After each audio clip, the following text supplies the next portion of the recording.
Tumbuhan merupakan salah satu dari klasifikasi makhluk hidup. Tumbuhan memiliki klorofil atau zat hijau daun yang berfungsi sebagai media penciptaan makanan. Tumbuhan banyak fungsinya di kehidupan manusia, salah satunya sebagai bahan pangan. Karena kaya akan nutrisi, banyak yang membudidayakan tumbuhan untuk dikonsumsi.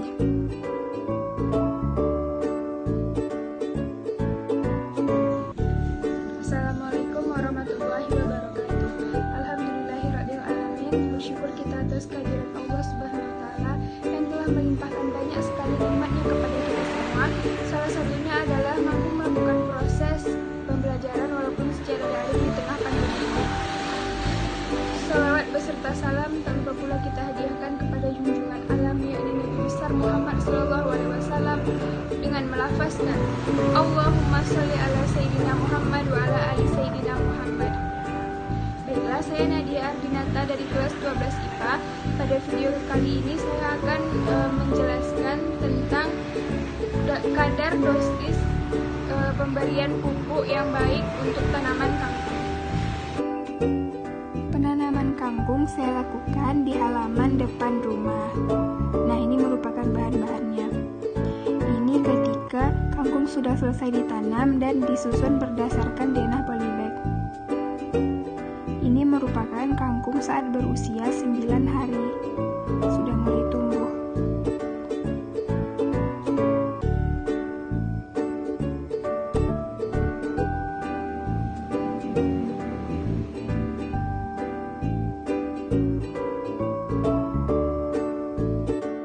Ini merupakan kangkung dengan X0 atau kangkung tanpa pupuk.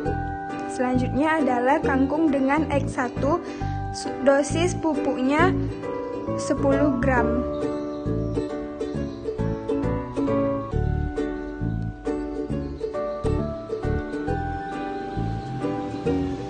Nah, yang ini kangkung dengan X2, dosis pupuknya 15 gram.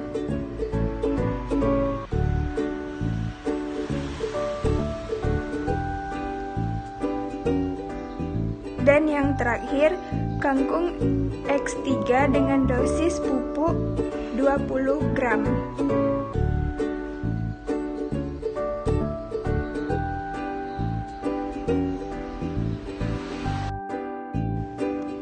Kesimpulan dari video praktikum ini ialah dosis yang baik untuk penanaman kangkung dalam polybag berukuran 25 cm adalah 10 atau 15 gram agar pertumbuhan kangkung baik dan cepat. Sekian video praktikum saya. Terima kasih. Assalamualaikum warahmatullahi wabarakatuh.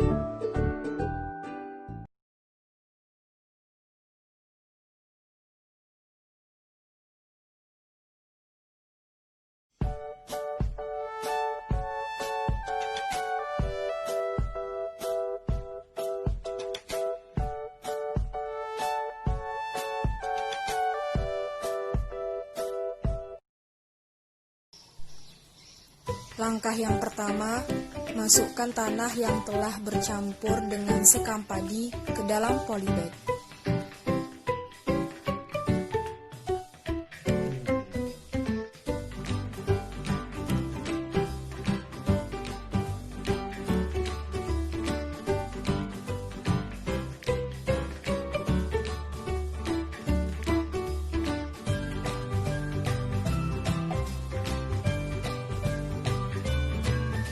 Langkah yang kedua, masukkan pupuk NPK 50 gram ke dalam campuran tanah dan sekam padi.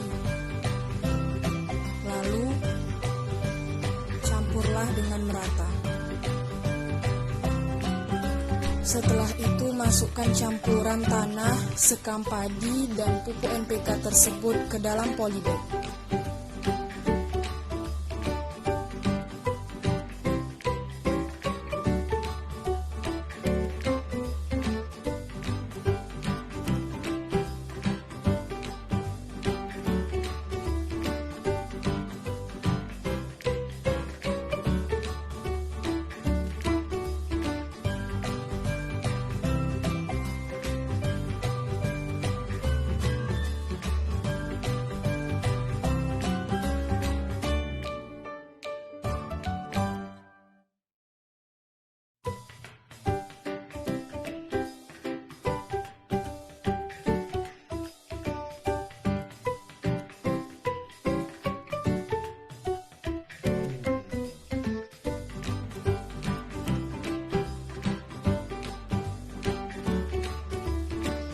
Langkah yang ketiga, masukkan pupuk NPK 100 gram ke dalam campuran tanah dan sekam padi. Lalu, campurlah hingga merata.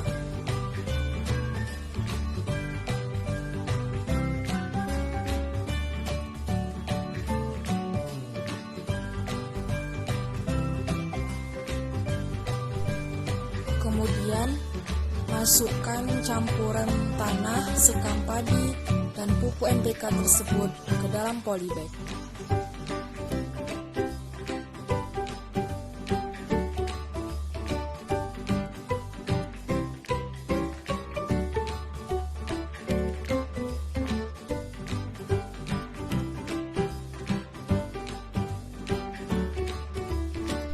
Langkah yang keempat, masukkan pupuk NPK 150 gram ke dalam campuran tanah dan sekam padi. Lalu, campurlah hingga merata.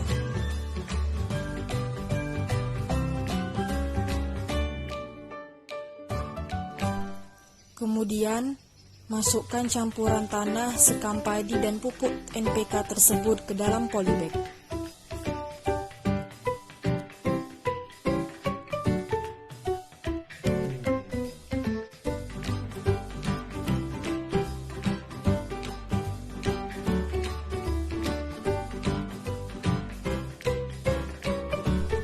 Langkah yang kelima, masukkan benih terong ke dalam setiap polybag.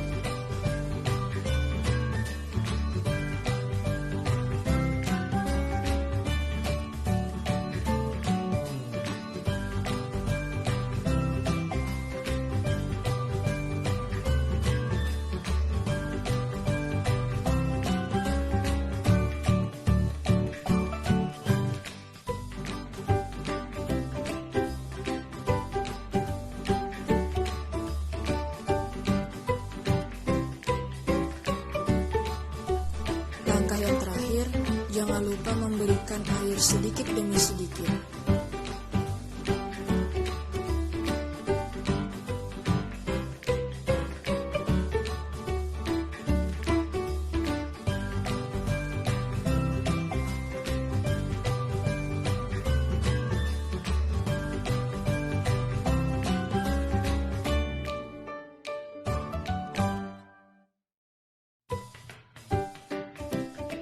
Inilah pertumbuhan terong yang masih berumur 15 hari.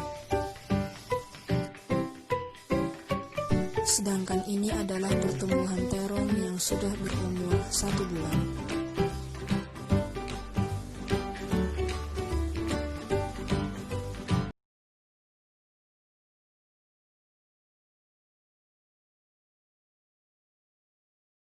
Baik, Assalamualaikum warahmatullahi wabarakatuh. Pada video kali ini Anda akan menerangkan tentang penelitian yang telah Anda lakukan sejak tanggal 1 Agustus. Pada tanggal 1 Agustus, Anda memulai penanaman kacang hijau, yang dimana penanaman kacang hijau ini dilakukan untuk penelitian terhadap dampak penggunaan pupuk kompos terhadap pertumbuhan kacang hijau itu sendiri. Ada 12 polybag yang akan diisi masing-masing oleh 4 butir kacang hijau, yang dimana polybag tersebut akan dibagi menjadi 4 kelompok. Masing-masing kelompok berisikan 3 polybag. Masing-masing kelompok itu akan dibagi berdasarkan jumlah pupuk yang dimasukkan. Pada kelompok pertama itu ada yang tidak mendapatkan pupuk sama sekali, alias hanya berisi tanah. Pada kelompok kedua akan diisi tanah dan 200 gram pupuk. Dan pada kelompok ketiga akan diisi tanah dan 300 gram pupuk. Hold up.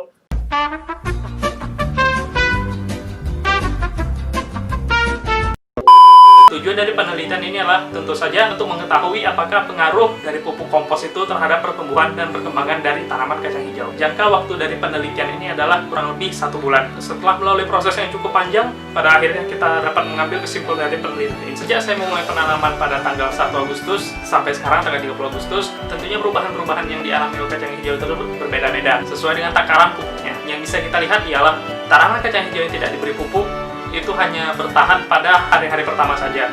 Kemudian pada sekitar 10 sampai 20 hari berikutnya itu tanaman kacang hijau itu akan sulit tumbuh dan bisa berpotensi mati meskipun sudah disiram secara teratur dan mendapat cahaya matahari yang cukup. Berbeda halnya dengan tanaman kacang hijau yang mendapat pupuk, di mana pupuk kompos yang membantu pertumbuhan dan juga penguatan daripada tanaman itu sendiri menjadikan tanaman kacang hijau itu lebih cepat tumbuh dan lebih kuat daya tahan tubuhnya untuk menghadapi variabel-variabel pengganggu yang berasal dari luar tanaman tersebut. Bisa kita lihat pada 3 tanaman yang tidak mendapatkan pupuk, itu ada satu tempat di mana tidak ada lagi tanaman kacang hijaunya, alias mati semuanya. Yang dimana 2 sisanya itu pertumbuhannya sangat pelan sekali. Kemudian di polybag yang berisi 100 gram pupuk, bisa kita lihat bahwa pertumbuhannya itu jauh lebih signifikan daripada tanaman yang tidak menggunakan pupuk. Begitu pula dengan tanaman yang mendapatkan pupuk 200 gram dan 300 gram. Kenapa ada perbedaan di sini? Karena faktor cuaca dan juga ada variabel mengganggu seperti ada kucing di rumah, mungkin ada main-mainin tanamannya, jadi ada yang berusaha, yang bengkok-bengkok gitu. Yang jelas kesimpulan dari penelitian ini adalah pupuk kompos dapat membantu pertumbuhan dan perkembangan tanaman tersebut serta menjaga tanaman tersebut dari variabel-variabel mengganggu. Adapun perbedaan tinggi tanaman dapat ditentukan berdasarkan kuantitas pupuk dan juga faktor luar seperti cuaca dan juga variabel pengganggu lainnya. Baik, sekian video dari Ana. Wassalamualaikum warahmatullahi wabarakatuh.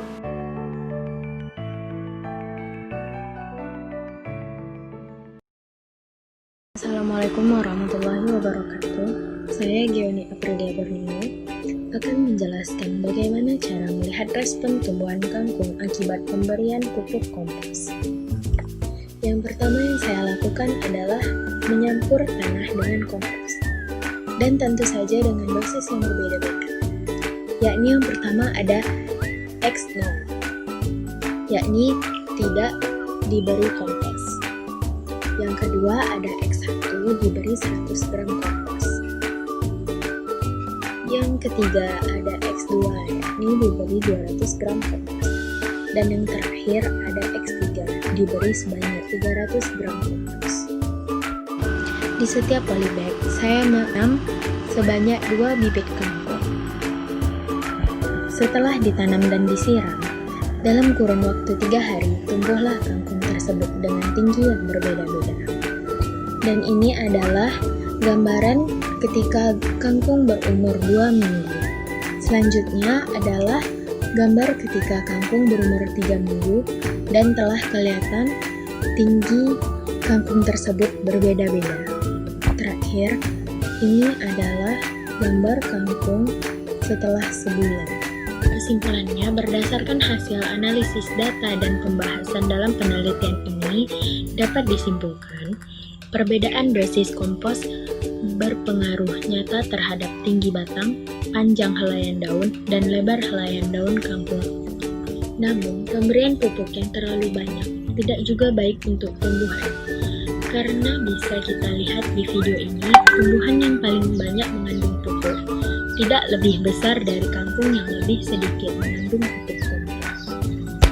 Dosis optimum kompos yang perlu diberikan pada tumbuhan kangkung adalah X2, yakni 200 gram, atau perbandingannya dengan tanah adalah 2:2. Syukron, sekian dari saya. Wassalamualaikum warahmatullahi wabarakatuh.